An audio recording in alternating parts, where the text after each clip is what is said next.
What is up, DC and Batman fans? Y'all know I love doing tier lists, and I thought this would be a super fun one considering we just got 4 new villains in the brand new Batman movie, and today we're doing a DC movie villains tier list. Now, there are some stipulations to this. We'll get into that, but of course, I need your comments and thoughts down below. Who's your favorite villain? What is your ranking? Of course, it's not going to match up to mine, but if it does, hey, that'd be cool. We have a lot of villains to cover. I may have overwhelmed myself with the sheer number of choices here, but stay tuned to this channel because tonight we're doing a spoiler review for the Batman. And of course, if you're liking what you're seeing and you want a Batman movie tier list, drop that thumbs up down below. But let's get into the first villain, and we're kind of going in chronological order here, starting with the first. Well, not technically the first, right? I'm not actually including the villains from the 1960s movie. We're starting a bit more recent with the Joker, played by Jack Nicholson from the original Michael Keaton Batman movie. And going back and rewatching this movie a couple of months ago really gave me not a new perspective on this performance, but I fully appreciated how much he steals the show in this movie. I always thought Jack Nicholson as the Joker was genuinely the best part of the movie, but I never fully appreciated what he was able to give us with that performance because I've always in my head compared him to Heath Ledger's Joker. And while in my brain he doesn't reach that status, he still manages to steal that movie away from Michael Keaton, who is great as Batman. But just the way he goes about conveying madness, destroying Gotham, embracing and accepting the fact that he is a lunatic. I loved it. I loved what I saw from Jack Nicholson. I'm going to start out really big and put Joker on the S tier. Next up, it's Max Shreck from Batman Returns, Christopher Walken. That's a bad impression. Listen, he is definitely a villain in this movie, no doubt. Not only to Michael Keaton's Batman, but to Catwoman as well, pushing her out a window. Spoilers for a movie that came out in the 90s. He has a bit of an edgy role. He definitely portrays and conveys Christopher Walken in this movie, no doubt about that. And even though he is basically responsible for creating Catwoman, I didn't find him to be as threatening as maybe Tim Burton wanted him to be in this movie. I love Christopher Walken, but in terms of a Batman villain, where he falls in the grand scheme of things and just being an overall memorable presence, he's memorable because he's Christopher Walken, not necessarily because of the character, if that makes sense. And he's just not as big of a Batman villain because he didn't do all that much to Batman specifically in this movie. And because of that, I'm going to put Max Shreck on the D tier. So I've always thought Danny DeVito as the Penguin was, first of all, the perfect choice at the time. He just fit the madness, and you see that madness play out as this character. He is a lunatic in Batman Returns. He embraces being a penguin. Not only do they give him penguin features, but they also give him the urge to, bite people's noses and do crazy things. And once he realizes the people of Gotham don't want him, especially as mayor, but in general, when they find out who he truly is, well, that's when he goes off the deep end. Look, I think he embraces and accepts that role as the Penguin. I've never found him to be as memorable as he should have been, if that makes sense. I thought DeVito was good in the role, but there's something about the way that Burton portrays this character in this movie that I wanted more from. He fits the Penguin role for sure, and again, I love the casting, but I don't know if he's as big of a threat to Batman as he needed to be in the film. Batman takes him down fairly easily once they have that last confrontation, so overall, I still think he's a really good choice as Penguin, and I'm going to put Penguin from Batman Returns on the B tier.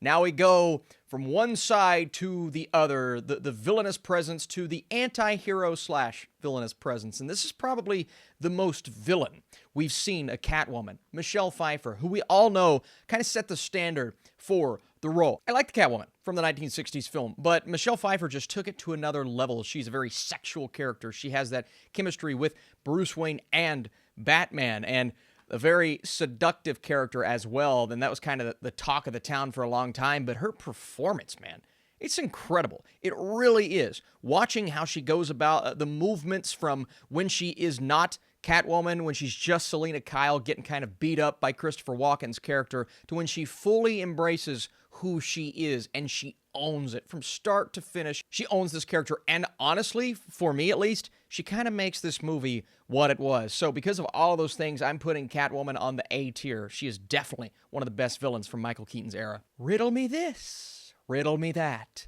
Who's afraid of the big bad bat? This is a crazy role. This is Jim Carrey going full Jim Carrey, and I've always been of the mindset, if this movie wasn't as off base as it was, right? Because the movie as a whole, there are a lot of criticisms for this film. I kind of have a soft spot for it. It's one of those Batman movies. It may just be the Batman movie that I grew up enjoying as a kid. And I do like the fact that it takes that lunacy that we saw, in the 60s Batman universe, tries to bring it out, doesn't fully do that, and it goes really off the rails with Batman and Robin. But a big part of that is Jim Carrey. Now, I've always been of the mindset, like I said, that I think Jim Carrey in a different movie and maybe going a bit more serious with the role would be perfection as the Riddler. And I mean perfection because he showed me enough in this film to say, all right, the script itself didn't have a lot to work with there, but he still made it his own. Now, that's my mindset. Other people's mindsets like that, Jim Carrey was terrible as the Riddler, and I completely understand. But again, I love Jim Carrey. I have a soft spot for this movie. I'm going a little higher than I did even the last time I did this tier list. I'm going Jim Carrey's Riddler on the B tier. I know it's crazy, but trust me, just go hone in on his performance from that film. And I think there's a lot to see there. So we have the Riddler in that movie, right? And that's kind of the character that we can embrace as this wacky, zany, over-the-top guy. But on the other side of the coin, it's a pun because it's Two-Face. What Two-Face should have been was kind of the straight guy, no nonsense, kind of like Tommy Lee Jones in real life. And you read the behind-the-scenes stories, he hated Jim Carrey, absolutely hated him. And I wish they would have treated Two-Face, Harvey Dent, as that. Unfortunately, they take Tommy Lee Jones' demeanor and they try to make him not just like the Riddler, because obviously he's more no-nonsense than the Riddler, but he's still really over the top. He's still screaming and yelling, and he acts like the Joker in this movie, and I'm okay with the Riddler kind of doing that, even though I would honestly say Two-Face feels more like the Joker than the Riddler in this film just because of his mannerisms. He's definitely threatening because it's Tommy Lee Jones. I just thought out of both villains, Tommy Lee Jones had the least to work with here because they tried to make Two-Face as close to the Riddler and as close to Joker as possible, and that's not Two-Face. At its core, it is the Riddler. It's not Two-Face. And so because of those reasons, I have to put this version of Two-Face on the D tier. He was kind of a threat to Batman, but even then, he's just not who he should have been. All right, Batman and Robin. We're getting into the madness now. Bane! I don't know what this was. He's big. He's strong. The origin to this Bane is ridiculous. The way that they handle this character, can't even say a word. When I was super young, like just a kid that didn't know anything, I watched this film and I said, that's who that character is supposed to be, and it's not. Now that I know who Bane is supposed to be from the comic books, and then even molding him to what he was in The Dark Knight Rises, I look back at this and I'm like, what did they do? This is atrocious. Bane is one of the most atrocious superhero villains we've ever seen on the big screen. He's just one big dummy. And because he's a big dummy, I'm going to put the big dummy on the F tier. The dummy tier. Look, Uma Thurman as Poison Ivy, she theoretically fits the role. All right? You look at kind of what she's doing in this movie. Again, bad dialogue from start to finish. So I don't want to hold that against her maybe as much because she's doing everything she can possibly do. She's a seductive character. She's trying to reel in George Clooney's Batman, but take advantage of them mentally. And I do like that concept, but at the same time, there's so many silly things that they do with her character in this movie. It's hard for me to look past that. I don't want to be as harsh as I've been in the past on her because, I do see shades of what she could have done as the character, and because of that, I'm going to put her on the D tier. But, oh man, what a huge disappointment. Mr. Freeze, ice puns. Do you like ice puns? You're going to like this performance. That's all he does in the movie.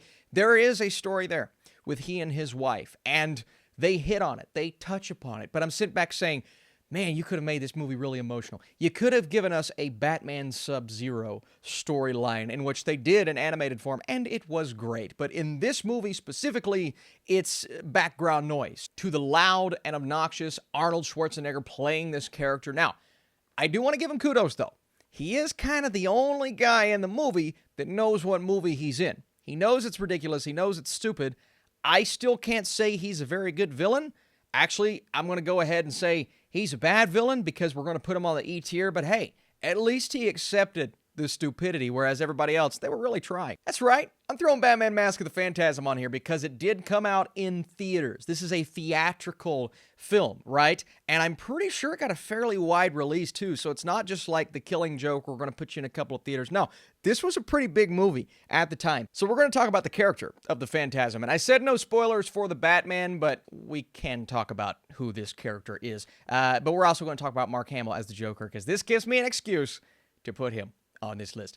Listen, I truly believe that this is one of the more underrated things we've ever seen from Batman, and this character of the Phantasm does so much. Not only does she break Bruce Wayne's heart, but there's also this element of emotion that comes within that third act that I, the first time watching, fully did not expect. It broke my heart. It made me emotional. This is a villain that I'm curious why we haven't seen more of in general. I get, keep it a one-time thing. It worked out so well. But bring us this character in live action, and I think that would be absolutely phenomenal. The twist wouldn't work as well, obviously, but it would still bring out a lot of emotion from this character. And then, of course, you have, and I'm going to kind of put them together within this, you have Mark Hamill's Joker, who, what he does to Beaumont and Batman at the end is just as threatening or scary as anything he ever did in the animated show. So I think you have two really good villains right here. I'm going to put the Phantasm on the A tier. And just in this movie, again, it's up more for debate. Maybe I could go even higher if we were talking Mark Hamill in his totality. But in this movie, this Joker definitely goes on the S tier. What a threat to both characters. Falcone, the crime boss, who we also see again in the Batman. I thought this was an okay villainous presence. We have the way they set him up in Batman Begins, and he is the crime boss. He is the guy. Bruce Wayne goes in to talk to him. I found that to be a very threatening conversation. Now, he is relegated at the end to just kind of the guy that gets taken advantage of by Scarecrow, and he loses. He really does lose, and in the comics specifically, we saw Maroni and Falcone always get overtaken by these bigger, more comical villainous presences, and we see that again in this movie. But the overall impact that Falcone has on Gotham and being the leader at the beginning of this crime organization, I do like his presence in Batman Begin. He's nothing further than a C-tier villain, for sure. But I thought overall he worked well. Listen, you guys know, I am a sucker for the Dark Knight trilogy. I'm very biased when it comes to some of these characters, so I'm going to rank these from my heart. That's the way we're going to do it. I love Cillian Murphy as Scarecrow. I've seen a lot of people, they weren't as big of fans of the character, but I thought he worked extremely well, mostly before he put on the mask. Because once he puts on the mask, obviously, he's terrifying. But the way he takes advantage of the city of Gotham and kind of sets everything up for Ra's al Ghul, or Ra's al Ghul, as she says in Batman Begins, I really thought he embodied the role. Of course, we see him again in The Dark Knight and The Dark Knight Rises when he's the leader of the judge. I thought that was pretty funny. But I really liked what he did in Batman Begins. And I think part of it is the fact that you have someone as talented as Murphy. You can see just a little hint of, oh, he is on edge and he could go off really fast. And he does. He also sets Batman on fire. So that was pretty cool. I think the Scarecrow is a great villain. I'm putting him on the A tier. We move into Ra's al Ghul, and that's what I'm going to call him, even though that's not technically what they call him in this film. I'm just setting y'all up. I'm going high with this tier. I'm going really high, man, because Liam Neeson, his presence is felt through the entire trilogy, and a lot of it spawns from this movie. The rest of it spawns from what they do with his daughter and Bane in the third film. But overall, you have the fact that he lied about who he actually is. Bruce saves him at the beginning of the movie. He doesn't care. He comes back to Gotham. He says, listen, thanks for saving me.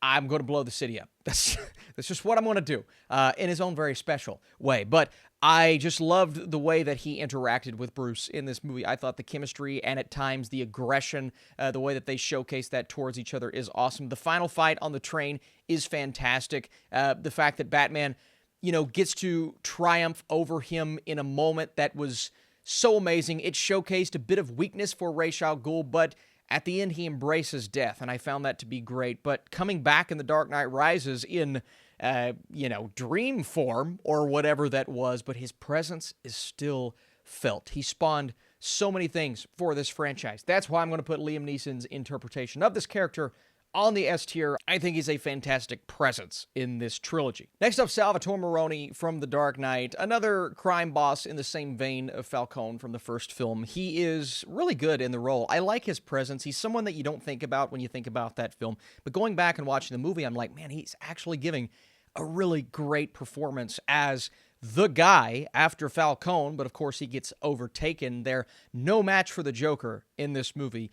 He also has that great scene with Two-Face in the car, in which I love. Now, eventually he gets taken down in a very different way than Falcone did in the first movie, so I'm not going to say he was a great Batman villain, but he was a pretty impressive crime boss throughout most of the movie, so I'm going to put Maroni on the C tier. He's an okay villain, nothing beyond that, though. I put Lau on this list just because he technically was a big part of the crime in The Dark Knight. He's the one that's bringing in the guns. He's, taking the money and taking advantage of the city. A great little interaction with Lucius Fox. Batman goes all the way to his territory and takes him down. The Joker obviously gets him to break him out, and then I'm pretty sure he's sitting on top of the pile of money in that film, so he doesn't live very long. But, yeah, I just put him on here because he is technically part of the crime in Gotham, but he didn't really do that much. He's not a very good villainous presence, which is why he's going on the E tier. But Two-Face, here we go again. Austin, you're letting the nostalgia blind you. This is what Two-Face should have been, played by Tommy Lee Jones. Because, again, Tommy Lee Jones as Two-Face, it sounds good, but Aaron Eckhart as Two-Face, a very morally straight person until something happens to him, or I guess a series of things happen to him that just take him down the darkest path. It's tragic. It's heartbreaking. I do think he died too soon because he didn't really get those Two-Face moments. We see him embrace the persona of Two-Face at the end of the movie, but that was at the end of the movie, so I would have liked more time spent with that side of Harvey as opposed to a lot of the buildup, which is great for his character. The development of his character, and really his entire arc, is something that's not often talked about when we talk about The Dark Knight.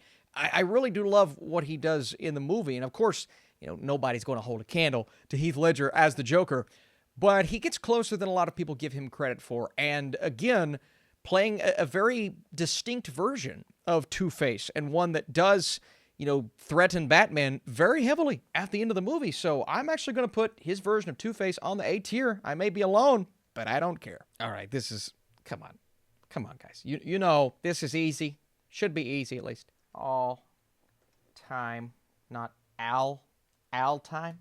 All time. There we go. Austin's putting Joker on the all-time tier. What a surprise. One of my favorite everything. Villains, performances, Batman villains, haircuts, hairstyles. I don't have to say much. I mean, what more is there to say about the Joker that hasn't been said? This interpretation. And you're going to see, obviously, a lack of Joaquin Phoenix on this list because he never took on the Batman. Yes, he's a Batman villain, but Batman wasn't in that movie. So I didn't put him on this list.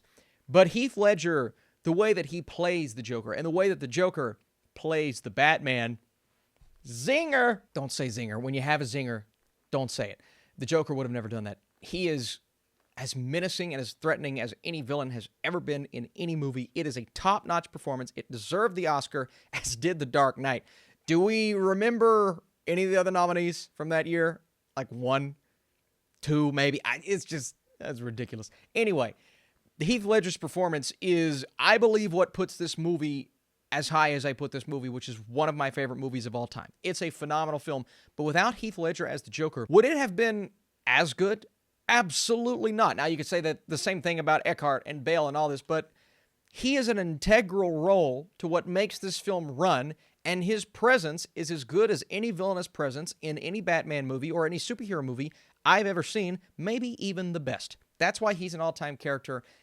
We can move on. Ben Mendelsohn as Daggett in this movie. Now, I was going to put Bern Gorman's Stryver, his kind of assistant sidekick, on here as well, but I chose one of the two. Mendelsohn's presence is obviously good because he's Ben Mendelsohn, and he's a fantastic actor. And that's really obvious in one of the first roles that I ever saw him in. This film He's really good. Now, does Bane come in and just kind of smash his face? And he's like, look, I'm the captain now. Yes, but Daggett does do more than, at least I remembered going back and watching the movie, than, a lot of these other crime-related characters in this Dark Knight universe. And he is an intimidating presence because of the way that Mendelsohn plays him. So all of those things being said, I can't do any more than the C tier, but I'm putting him on the C tier, nonetheless. Talia Al Ghul. Now, that's not who she is at the beginning of the movie, but that's obviously who she is at the end, and I thought she really was. When she had that turn, it was such a good turn, one that I think we kind of saw coming. I mean, from the first trailer, I'm like, ooh, she kind of reminds me of Talia Al Ghul, and sure enough, right? And really the fact that they made her kind of the brains of the entire operation was an interesting twist. Now, there were some things about her character, and y'all know what's coming. It's the death scene when she's laying there and she just goes. That's pretty bad. If I was Nolan, I'd say cut. But Nolan pulled a Clint Eastwood and said, yeah, let's use it. That's the one. Part of me, though, looks at this movie and thinks to myself, the fact that they, made her the brains of the operation and that kind of relegated Bane to a lower status, I didn't love that. It was more so on the execution, right? I still personally really enjoy The Dark Knight Rises, and I know a lot of people don't. But that little twist worked well for her character, but was it enough for me to say she was on the level of someone like a Bane? Because they really didn't get to spend enough time with her as that villainous presence, and again, what they do with the death scene. So all in all, I'm going to put her on the C tier, just closer to the B tier than maybe it looks. Now, the Catwoman's beyond Michelle Pfeiffer. They're difficult to judge because they aren't truly villains, right? I'm not going to spoil anything about the Batman, but like I said, Michelle Pfeiffer is the only Catwoman that really fully embraced being a villain. We can see in the trailer for the Batman that Zoe Kravitz has a bit of chemistry with Robert Pattinson in a good way. Now, Pfeiffer has that, but she'll also just kind of stab you in the chest and then knock you off a building. But Anne Hathaway, she will forever be the one that kind of gets left in the dust. And I'm going to stick up for her as Catwoman really quick. Is she the best Catwoman? No, absolutely not. But there are some things about this film that make me look at her character and say she actually, A, did a good job. She did as well as she could do with what they allowed her character to do in this movie. But there are also some things, I mean, she is the one that leads Bruce Wayne, that leads Batman into the pit with Bane, and kind of locks him in there. She is also the one that comes in and helps him in his time of need. There's so many things about her character that, we don't often talk about. And I'm not going to sit back and say she deserves to be as close to Michelle Pfeiffer as it's going to seem that she is on this list, because I'm going to go ahead and put her on the B tier, right? A B-level character. But there are some things about her that I thoroughly enjoyed. It's just not as Catwoman-y as maybe the other two performances. Spoilers for how I'm going to rank Zoe Kravitz, but I liked her more than most. Oh, there's Bane. I haven't had the opportunity to do this in a long time. I will break you. Oh, come on, that's fun. I mean, this trilogy, it gives you so many things to mimic. Alfred! That's so over the top. I love Bane. I love his presence. I love the intimidating factor of how big he is. The dude is jacked. He's a big boy, but he's a physical threat for the Batman, right? He's not as crazy and ominous as someone like the Joker. He's not as cold and calculated as other Batman villains we've seen before. He is cold, and part of him is calculated because he has a big part to play here, and we know he's not the mastermind, and we know he's not the brains of the organization, but it does feel that way through most of the film. And again, he provides us some really fun fight scenes between he and Bruce Wayne's Batman. I know people don't love the movie. I know people give Bane a hard time because of the voice. Sometimes it's hard to understand. Doesn't bother me. I understand him every time I watch the movie. Maybe they change that around after release, but I love this character. I think this is what Bane should absolutely have been closer to in Batman and Robin, because he sucked in that movie. So much better in this film, and Tom Hardy, that's the reason, right? Tom Hardy plays him on a level that we never imagined we could see as Bane. Now, is it the most comic book accurate Bane? No, it's absolutely not. I'll tell you that right now. But it's a Bane that I never knew I needed, and that's why I'm putting Bane on the S tier. I think he's an S-level villain. So I had to represent Ben Affleck, somehow on this list. And even though we've never really seen too many interactions between he and Harley Quinn, we saw a little bit in the Suicide Squad and that with Joker, but we also saw a little bit of he and Joker in Zack Snyder's Justice League, which was really great. And even though they weren't on screen together, I kind of felt a little bit from the two actors. There's so much we could do or could talk about with this universe. I could put in a Deadshot, but one very tiny interaction and not as notable of an interaction. I could also throw in Lex Luthor, who Batman has a lot of interaction with in Batman v Superman, but that is a Superman villain, a pure Superman villain. So I didn't know if I wanted to put him on this list. This is my way to represent Ben Affleck because I think he deserves to be represented on this list. Even though, again, I'm going to judge Harley Quinn. I know I'm changing up the rules a little bit here. I'm going to judge Harley Quinn as Margot Robbie's Harley Quinn, which is why I'm going to throw her on the A tier. I think she's definitely A tier level. Now, could I go S tier with her? Yes, but I would need something more with Batman to put her on that S tier. Her interactions with literally everyone else have been amazing. Pure comic book Harley Quinn. She's incredible in the role. But in terms of just being a Batman villain, I can imagine her being a great Batman villain because I see how good she is in some of these other movies, which is why I'm going as high as the A tier because she's amazing.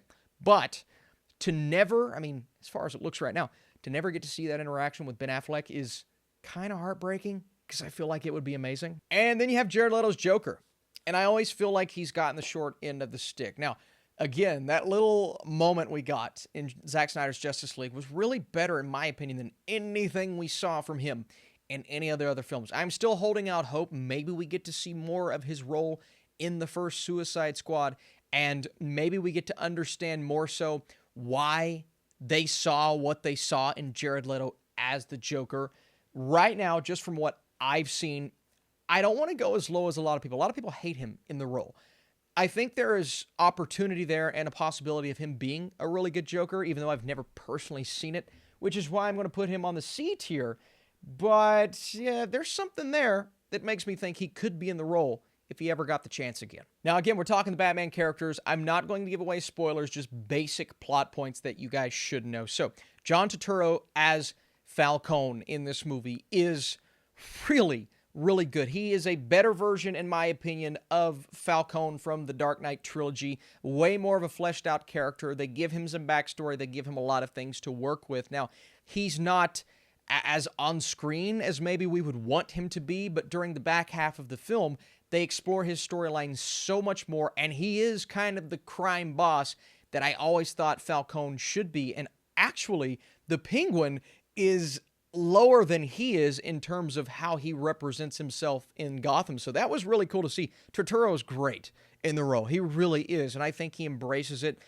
Again, even more so than we've ever seen on screen before. My only thing is I never felt the physical threat that everyone said he was. There's one moment in the film where you kind of do, but in terms of he versus Batman, there's not too much of a threat there. It's more so everyone else in Gotham, which is why I'm going to put him on the B tier, but he gets very close to that A tier. John Turturro, again, crushed this role. Zoe Kravitz is really good in this movie.